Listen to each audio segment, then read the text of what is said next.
नमस्कार, आप देख रहे हैं न्यूज़ CGNN नेटवर्क और मैं हूं आपके साथ सीमा। चलिए अब रुक कर लेते हैं छत्तीसगढ़ से जुड़े कुछ टॉप खबरों की ओर। खबरों में आगे बढ़ने से पहले छत्तीसगढ़ से जुड़े खबरों को जानने के लिए हमारे चैनल को सब्सक्राइब, लाइक, फॉलो, शेयर जरूर करें। दीपावली और छठ पूजा के मद्देनजर इन दिनों ट्रेनों में अत्यधिक भीड़ देखी जा रही है। पर्व को ध्यान में रखते हुए रेल मंत्री ने पिछले दिनों देश भर में 7,000 स्पेशल ट्रेन चलाने की घोषणा की थी, लेकिन त्योहार का समय शुरू होने के बाद भी स्थिति भयावह नजर आ रही है। वहीं दूसरी ओर मुंबई के बांद्रा टर्मिनस पर जिस तरह से भाग दौड़ की घटना हुई है, वह दर्शा रहा है कि रेलवे के सभी दावे फेल हो रहे हैं। यही वजह है कि अब रेलवे बोर्ड ने अपने सभी जोनल मुख्यालय में निर्देश जारी कर अपने सभी अधिकारी कर्मचारियों को त्योहार के समय स्टेशनों में ट्रेनों की निरंतर मॉनिटरिंग करने के निर्देश दिए हैं। सोमवार को रेलवे के अधिकारी बिलासपुर रेलवे स्टेशन पहुंचकर ट्रेनों के आगमन प्रस्थान को लेकर जानकारी और व्यवस्था का जायजा लेते नजर आए। हालांकि बिलासपुर में ऐसी भगदड़ की स्थिति मौजूदा समय पर देखने को नहीं मिली है, लेकिन जिस हिसाब से ट्रेनों में वेटिंग लिस्ट की संख्या में लगातार इजाफा हो रहा है, वह दर्शाता है कि आने वाले कुछ दिन रेल से यात्रा करने वाले लोगों के लिए कठिनाई भरा होने वाला है। अभी जो फेस्टिवल का सीजन चल रहा है, दिवाली है, छठ पूजा है, इसमें पैसेंजर की डिमांड बढ़ी है, तो हम लोगों ने स्पेशल ट्रेन चलाई है। ऑल ओवर इंडियन रेलवे हमने 7,300 से ज़्यादा ट्रेन इस बार हम चला रहे हैं। इसी कड़ी में ACCR भी हमने अभी तक 10 ट्रेन अनाउंस कर चुके हैं। और जो पैसेंजर के अरेंजमेंट है, इसके लिए हम लोगों ने अलग अलग लेवल पे, जैसे जोनल स्तर है, डिवीजन है, स्टेशन लेवल स्टेशन है, टीम्स बनाई है जो गुड पैसेंजर का मूवमेंट है इसको मॉनिटर करता है। इसके साथ साथ इनका ग्राउंड मैनेजमेंट हो या इनको जो पैसेंजर की फैसिलिटी है, इनको पूरा 24/7 मॉनिटर किया जाता है। इसमें स्टेशन पे हमारे जो RPF और कमर्शियल स्टाफ है, इनकी टीम बनी हुई है। वो पैसेंजर को बोर्डिंग, डीबोर्डिंग और क्राउड मैनेजमेंट में हेल्प करते हैं। इसके अलावा हमारे जो सुपरवाइजर्स है, वो जो पैसेंजर अम्यूनिटीज है, जैसे ड्रिंकिंग वाटर अवेलेबिलिटी है, फूड अवेलेबिलिटी है, इनका मॉनिटरिंग करते हैं। और जो हमारी डिविजन्स और जोनल स्तर पे जो ये वार रूम में जो जॉइंट टीमें बनी है, जिसमें कमर्शियल है, ऑपरेटिंग है, इलेक्ट्रिकल है, मैकेनिकल है, ये जो मूवमेंट है ट्रेन का, इसमें प्रॉपर मूवमेंट हो, इसको मॉनिटर किया जाता है। और जहाँ पे भी इशू आता है उसको तुरंत रिजॉल्व किया जाता है। और इसके अलावा जैसे स्टेशन से इनका हम लोग आवरली और इसका क्राउड का मॉनिटरिंग भी करते हैं। जैसे बुकिंग ऑफिस है, अगर उसमें एक्स्ट्रा काउंटर की जरूरत है तो एक्स्ट्रा काउंटर भी खोले जाते हैं। भारतीय जीवन बीमा निगम के अभिकर्ता सोमवार से अपनी विभिन्न मांगों को लेकर प्रदर्शन कर रहे हैं। बिलासपुर मंडल के मगरपारा में भी भारतीय जीवन बीमा निगम कार्यालय के नीचे अभिकर्ताओं ने धरना प्रदर्शन शुरू किया है। उन्होंने बताया कि मौजूदा समय में जीवन बीमा निगम के द्वारा पॉलिसी करने की जो सीमित राशि है, उसे बढ़ा दिया गया है। इसके अलावा अभिकर्ताओं के कमीशन में भी कटौती की जा रही है, जो न्याय संगत नहीं है। इसी मांग को लेकर अभिकर्ता संघ के द्वारा विरोध प्रदर्शन किया जा रहा है। जब तक उनकी मांग पूरी नहीं होगी, तब तक वह इसी तरह से धरना प्रदर्शन जारी रखेंगे। को एक काला कानून आया है जिसमें अभिकर्ताओं का कमीशन कम करने का और बहुत सी ऐसी चीज़ें आई हैं जिससे कहीं ना कहीं अभिकर्ता दुखी है और पूरे भारतवर्ष में आंदोलन मनाया जा रहा है। जैसे कि पहले मिनिमम 2 लाख रुपए था, 1 लाख रुपए था मिनिमम सम एश्योर्ड बीमा करने का, अब हो गया 2 लाख रुपए। इससे गांव स्तर में भी बीमा करने में तकलीफ जाएगा। और 1938 में कमीशन की वृद्धि करने की बात की गई थी और 2024 में कटौती की बात हो रही है। ये भी हास्यास्पद है। पूरा अभिकर्ता वर्ग इससे क्षुब्ध है और हम सब इसकी निंदा करते हैं। और जब तक ये काला कानून वापस नहीं होगा, पूरे भारतवर्ष में अभिकर्ता जो है आंदोलन की स्तर पर रहेंगे। प्रदेश में बढ़ते अपराध के मद्देनजर सोमवार को जिला कांग्रेस कमेटी के द्वारा नेहरू चौक पर प्रदेश सरकार का पुतला फूंका गया। हालांकि कांग्रेस के प्रदर्शन को देखते हुए पहले से ही यहां पुलिस की मौजूदगी थी, जिससे कांग्रेस के कार्यकर्ता पुतला जलाने में सफल नहीं हो सके और पुलिस ने पुतले को जलाने से पहले ही उनसे पुतला छीन लिया।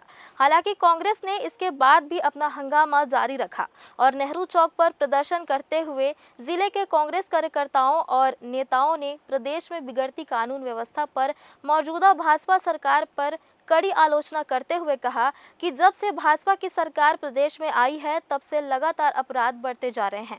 कवर्धा, अंबिकापुर, सूरजपुर की घटना यह बता रही है कि किस तरह से प्रदेश में कानून व्यवस्था चौपट है।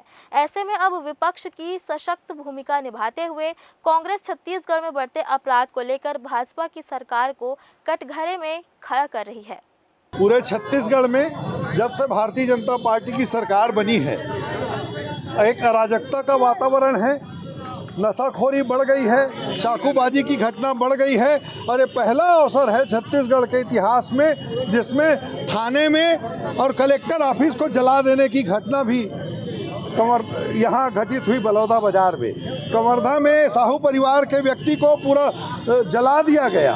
उसके बाद जो यहाँ परिस्थिति बनी, इन सब के लिए भारतीय जनता पार्टी की सरकार जवाबदार है। अभी सूरजपुर की घटना हुई, सूरजपुर के बाद बलरामपुर की घटना हुई। जिस तरीके से पुलिस के कस्टडी में निकलने के बाद बलरामपुर में व्यक्ति की मृत्यु हो जाती है, यह सरकार ऐसी है कि थानों में अगर मौत होने लग जाए, जहां आदमी सुरक्षा की खोज करने जाता है वहां उसको मार दिया जाए। बलरामपुर में पुलिस की कस्टडी में युवक गुरचरण मंडल की मौत को लेकर अब सवाल खड़े हो रहे हैं।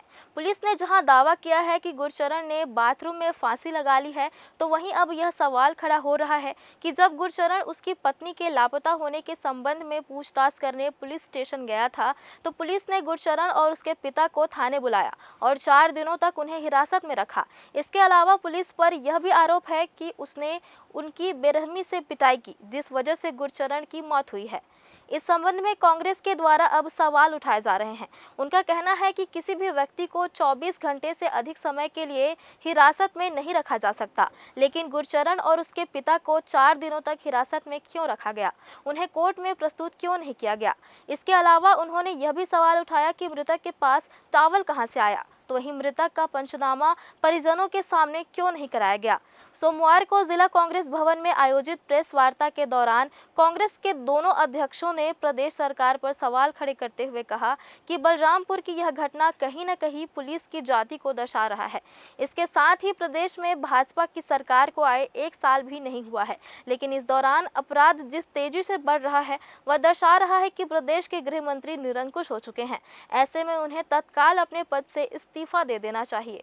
जनता पार्टी की लगभग 9 महीने सरकार की कार्यशैली को अगर देखें तो इस प्रदेश में छत्तीसगढ़ की सरकार ने छत्तीसगढ़ को अपराधगढ़ बना दिया है। छत्तीसगढ़ में जहां अमन चैन शांति रहा करता था, सामाजिक समरसता बना रहता था, आज चाकू की घटनाएं, छोटी छोटी बालिकाओं के साथ गैंग रेप की घटनाएं, पुलिस अभिरक्षा में मौत हो जाती है, लगातार महिलाएं असुरक्षित महसूस कर रही हैं और लगातार ये सरकार, देश में पहली बार ऐसा हुआ है कि एसपी कलेक्टर के कार्यालय जल जाते हैं। जनता के आक्रोश का सामना अभी आपको बलरामपुर में देखने को मिलेगा कि किस तरीके से जनता सरकार के नुमाइंदों को अपना आक्रोश का शिकार बना रही है। इस तरीके से भारतीय जनता पार्टी की 9 महीने की सरकार में सत्ता का संघर्ष और अपराधगढ़ जो छत्तीसगढ़ बन गया है, इसको लेकर कांग्रेस पार्टी लगातार आंदोलन कर रही है। बिलासपुर संभाग को एम्स के तर्ज पर सुपर स्पेशलिटी हॉस्पिटल की सौगात देश के प्रधानमंत्री नरेंद्र मोदी देने जा रहे हैं। 10 मंजिला सुपर स्पेशलिटी हॉस्पिटल का उद्घाटन वर्चुअल तरीके से करेंगे। इस मौके पर प्रदेश के मुख्यमंत्री विष्णुदेव साय हॉस्पिटल के लोकार्पण कार्यक्रम में शामिल रहेंगे। इस हॉस्पिटल में जांच और इलाज मुफ्त रखा गया है। शुरुआती 22 डॉक्टर्स अपनी सेवा देंगे। बता दें कि बिलासपुर के कोनी में 200 करोड़ के बजट से बने 10 मंजिला हॉस्पिटल में मरीजों को बेहतर चिकित्सा उपलब्ध कराए जाने के लिए 22 विशेषज्ञ डॉक्टरों की नियुक्ति की गई है। इससे पहले गंभीर बीमारी से ग्रस्त मरीजों को जिला अस्पताल और सिम्स से सीधी रायपुर के मेकाहारा और एम्स के लिए रेफर कर दिया जाता था, क्योंकि यहां मशीन और विशेषज्ञ डॉक्टरों की कमी थी। यही वजह है कि कई गंभीर बीमारी के मरीज रायपुर जाते वक्त रास्ते में ही दम तोड़ देते थे। पर अब न सिर्फ बिलासपुर बल्कि संभाग के कई जिलों से आने वाले मरीजों को जल्द और बेहतर उपचार इस हॉस्पिटल में मिलेगा और मरीजों की जान भी बच जाएगी। और इस सुपर स्पेशलिटी हॉस्पिटल में अभी बहुत सारे कह लीजिए कि न्यूरोलॉजी, नेफ्रोलॉजी, यूरोलॉजी ये सब विभाग हम बना चुके हैं। अभी हमें जो डॉक्टर्स मिले हैं यूरोलॉजी के, न्यूरोसर्जरी के और पल्मोनोलॉजी के, इनके हम ओपीडी शुरू करेंगे। और जैसे जैसे हमें डॉक्टर्स मिलते जाएंगे, डॉक्टर्स का हम लगातार इंटरव्यू कर रहे हैं, हम वैसे वैसे ओपीडी बढ़ाएंगे। ओपीडी जब हमारा हो जाएगा और हमको पूरा बिल्डिंग का जो बाकी पार्ट है वो भी धीरे से मिलने लगेगा। अभी हमें 2 से 3 फ्लोर ही मिला हुआ है जिसमें ओपीडी की सुविधा रहेगी। जैसे ही वार्ड वाला फ्लोर और ओटी वाला फ्लोर मिलेगा और डॉक्टर्स मिल जाएंगे तो वो भी तैयार कर लेंगे। प्रधानमंत्री उद्घाटन करेंगे। बाकी मुख्य अतिथि और अतिथियों का भी हमें निर्णय ऊपर से मिलने वाला है। अगर हम कहें कि तत्काल वो चीज़ें हम कहीं से ला करके खड़े कर दें तो वो संभव नहीं है। किसी भी चीज़ को जैसे हम बनाते हैं तो स्टेप बाय स्टेप प्रोग्राम होता है। तो फर्स्ट ओपीडी होता है। ओपीडी भी चलना जो निर्भर करता है कि डॉक्टर की उपलब्धता पे। जैसे जैसे डॉक्टर उपलब्ध होते जाएंगे हम सेवाओं का विस्तार करते जाएंगे। तकतपुर के एक मोबाइल दुकान में चोरी की घटना सामने आई है। एक युवक ग्राहक बनकर दुकान में करीब 2 घंटे से रुका रहा और दुकानदार के कर्मचारी को बार बार नए नए फोन दिखाने को कहकर ध्यान भटकाने का प्रयास करता रहा। इसी बीच मौका मिलते ही युवक ने बड़ी चालाकी से एक महंगा मोबाइल चुरा लिया। दुकान मालिक को चोरी का अंदेशा तब हुआ जब युवक दुकान से निकल चुका था।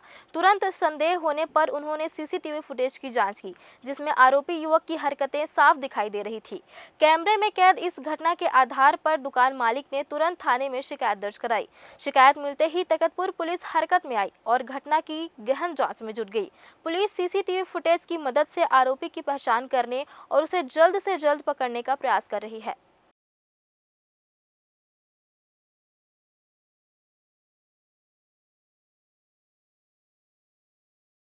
फिलहाल इस बुलेटिन में इतना ही। अगले बुलेटिन में फिर होगी मुलाकात। तब तक के लिए दीजिए इजाजत। धन्यवाद।